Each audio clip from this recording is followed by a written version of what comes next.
What's going on, Dolphins fans? It's Connor from the Dolphins Dive, and today we're going to be previewing our upcoming game against the Philadelphia Eagles on prime time. Before I hop into today's video, quick little plug to the merch shop, thedolphinsdive.com. We just dropped these new Greatest Show on Surf tees. They're absolute fire, great material. I'm very happy with how they came out, so if you're interested, check it out. But we're going to hop right into today's video, starting with our offenses versus their defense. Now, the Eagles' defense has been a little banged up, but they're getting healthy. I believe they're not really missing any key starters on defense aside from Reed Blankenship, so they have the majority of their key guys. But I'm going to start with the stats, which don't tell the entire story, but are a little bit of information to go off of. Dolphins' offense is first in every category. They seem unstoppable.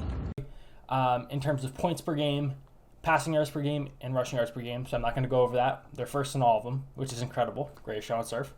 Eagles' defense is 15th in points per game, are 21st in passing yards allowed, and second in rushing yards allowed. So right there, you can kind of see where they're excelling at currently and where they're struggling. Their run defense appears to be amazing, and their passing defense needs to be worked on. Now, a good thing to put out there, the Eagles are running a similar system to what the Dolphins run. Sean Desai, their defensive coordinator, who we also interviewed for defensive coordinator, has come from Vic Fangio tree. And as we see firsthand, it's still getting gelled together. So they're kind of a work in progress like us. But another note to make is the only time we face this defense, now every team runs similar coverages, but this style of defense was the Chargers, and the Dolphins absolutely cooked them. So hopefully we're able to do a little bit of what we did to the Chargers, to the Eagles, since they're similar schemes that we're facing, and we have kind of inside information because Vic Fangio is the founder of that scheme. So definitely a potential advantage, as well as the fact that Vic Fangio did spend some time with the Eagles last season. It was more like an assistant role. He didn't play a huge part, but any kind of information is beneficial in this league. So hopefully the Dolphins look to take advantage. I'm going to start with our offensive keys. And first and foremost is going to be try and establish the run early in the game. Run the dang ball. Now, Mike McDaniel likes to wait to establish the run until like the second half, and it pisses me off. Get it started. First drive of the game, try to establish it. Now, obviously, easier said than done, but ideally, if we're able to establish the run early, it really sets the Dolphins up for success. And that kind of goes into my last key, but I'm not going to jump too far ahead of myself. Number two, I mean, this is pretty obvious, but protect the rock. The Dolphins have won multiple games losing the turnover differential, but as Mike McDaniel likes to mention, that is the biggest indicator of wins and losses is turnover ratio. So being able to protect the football, no fumbles, no limiting the interceptions, they happen, right? But just limiting it, not allowing it to add up specifically in this game against a phenomenal team, obviously the former NFC champions. And last but not least, and it kind of goes into establishing the run, is communication. Now, let me explain. When the Dolphins played the Bills, we all know how the Dolphins offense is set up with all of these special motions that are groundbreaking and new to the league. But they're based on timing and communication and being able to hear Tua and how the cadence is going so they know how to time it up. And what happened in Buffalo was that communication struggled because with the crowd noise, Tyreek couldn't really hear Tua, and he mentioned that on his podcast. And after that game, multiple reporters mentioned there was times where they heard the Dolphins blasting crowd noise despite playing at home, which wouldn't have been a factor. So it's clear that they know that's an issue, and hopefully them practicing with the crowd noise helps them, but it still could potentially be an issue. So communication is key, being able to make sure you have that all down pat. But like I said, if you establish the run early and often, it makes passing the ball much easier. And if you're kind of hitting 5-6 yard chunks, the crowd isn't going to be as involved into the game. So I think that's going to be a big part of this game is how have the Dolphins adapted since their struggles in Buffalo with the crowd noise. Now, players to watch for the Eagles, I have damn near their entire defense. It's a stacked unit, as you guys might know. But what I do have, their entire defensive line, it is insane. Jalen Carter is an absolute stud rookie, coming off an ankle injury, but wasn't listed as questionable. He's playing.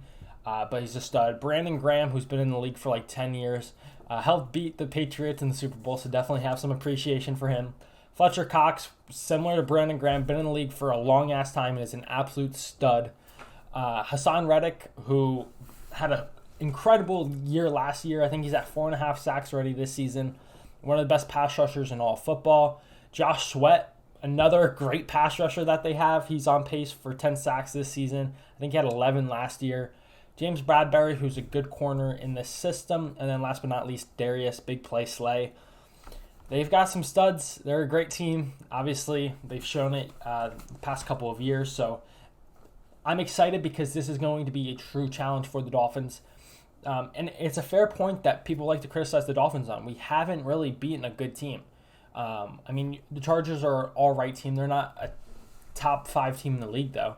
And then we got decimated by the Bills. Now, I think the Dolphins are better than what they showed against the Bills, but they need to be able to prove that they're not just going to pound bad teams, that they can actually hang with and beat the best teams in the league, which the Eagles are one of them. Now, that's my offensive breakdown. Obviously, based off the statistics, the Dolphins' offense has the upper hand. It's obviously the best unit in all football. So I'm hoping, despite the crowd noise, maybe all the Eagles fans will be at the Phillies game. Fuck the Phillies, but hopefully they're there. And the Dolphins don't have to worry about that. They're able to cruise and effectively drive on the Eagles consistently. But now on to the Eagles offense versus the Dolphins defense. So Eagles offense is 5th in points per game. Dolphins defense is 26th, which seems really low still. I thought they did pretty good against the Panthers in terms of how much points they held them to, but they're still 26 is not great. But I feel like we can agree that the team does seem to be coming along on the defensive side of the ball. It's taking some time, but it's looking much improved. Eagles are 9th in passing yards per game. Dolphins are 20th in passing yards allowed. Eagles are 2nd in rushing yards per game. Dolphins are 20th in rushing yards allowed. So Eagles beat us in every single category in terms of their offense versus our defense, which is concerning. But like I said, the Dolphins' defense has been improving, specifically the trenches. Christian Wilkins has been playing much better. Granted, he did it against the backup Giants offensive line and the Panthers, but he still looked dominant and unblockable.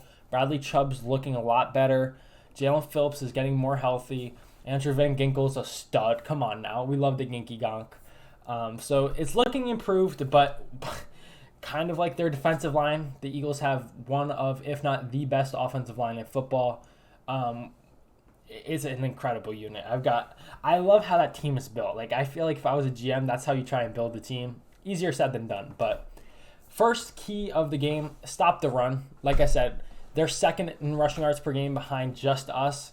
And as we've seen with the Dolphins, it's been pretty easy for some teams to just hit 4 to 5 yards per carry on a consistent basis. And I feel like if you give the Eagles that, they're just going to take it. So especially with that offensive line. So you kind of have to force them to run the ball into really heavy boxes on early downs. I know Vic Fangio likes to play super light boxes, but you can't be stubborn. Like, if they're trying to pound the ball down your throat, you gotta put more people in the box to help stop the run. Because if you give them the ability to, they're just going to continue doing that. Obviously, the next key of the game is to get after the passer. I mean, it's pretty obvious. That's football. Like I said, I'm very happy with the improvement that our defensive line has shown. But on the other end of that, the Eagles' offensive line is incredible. You're talking about Jordan Mailata, Jason Kelsey, Landon Dickerson, Lane Johnson. Like, those are all stud dudes. I don't know their one guard that got Isaac Sumalo is replacing him, but still, when I can name 4 of the 5 offensive linemen off the top of my head. Like, that is, I can't do that with any other team. So quite the offensive line. So being able to get after a passer is going to be tough. So I think part of what they're going to have to do is blitz, which Vic Fangio has shown he's willing to do. And he's got some effective blitzing, and that's what I've liked about him. Last year with Josh Boyer, I feel like, and honestly, what we're seeing with our defense now, Josh Boyer didn't do that bad of a job. But you kind of could tell when Josh Boyer was going to blitz, and like it was kind of not always effective, or if it was effective, it's because you're sending 7 and they're blocking 6. But now with Fangio, it's more disguised, as well as the fact when he doesn't blitz as much, but when he blitzes, it's more effective. So that's a good thing. Hopefully we can show more of that. And then last key, don't get beat deep. Obviously, A.J. Brown and Devonta Smith are tremendous players. Especially A.J. Brown can take the top off of your defense. And as we saw last week, Jalen Hurts struggled. Obviously, that's an unusual game for Jalen Hurts. He's one of the best quarterbacks in all football. But if you can stop the run on those early downs, make it like 2nd and 7, 3rd and 5 and longer, and force him to pass them on obvious passing downs, have those 2 high safeties, mix up the coverages, bring a safety down. So he thinks there's 2 high, you bring a safety down, and there's a safety where he thought there was going to be a vacant space. Things like that. It's a chess match that football is being played at, but if you can force them into those obvious passing downs, you can really start to disguise your coverage and try and get some turnovers, which the Dolphins have been lacking. So those are the keys to the game. Players to watch for the Eagles offense. Damn near the whole team again. Jalen Hurts, stud.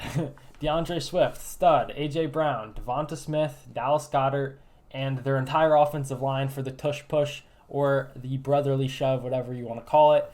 Like I said, I named 4 of their 5 offensive linemen. I can't do that for a single other offensive team or NFL team. Off the top of my head, I'm pretty sure I couldn't. So, besides the Dolphins, obviously. But that's my breakdown for the game. Before I give my prediction, comment yours down below. Dolphins are 5-1 on the season. I'm 5-1 on my predictions, so I predict the Dolphins to win every game. And I'm 16-7 dating back to last year on my predictions. And I don't think I'm going to have the Dolphins lose in this game. Now, I want to put this out there. The Dolphins could definitely lose this game. The Eagles are a very good team. We're away in a hostile environment. It's without potentially Connor Williams, who I think is probably the biggest guy that we're going to be missing. No excuses, though. The Eagles got some banged-up players. But what I'm trying to say is that this game could go either way. And as long as we don't get blown out, it's not going to really change how I perceive the Dolphins. If we lose a close game to one of the best teams in football, it is what it is. I want us to win, but this is a very good team. But I'm going to predict the Dolphins to win on primetime 34-27. Book it. Comment your scores down below. Appreciate you guys for watching. And until next time, I'll catch y'all.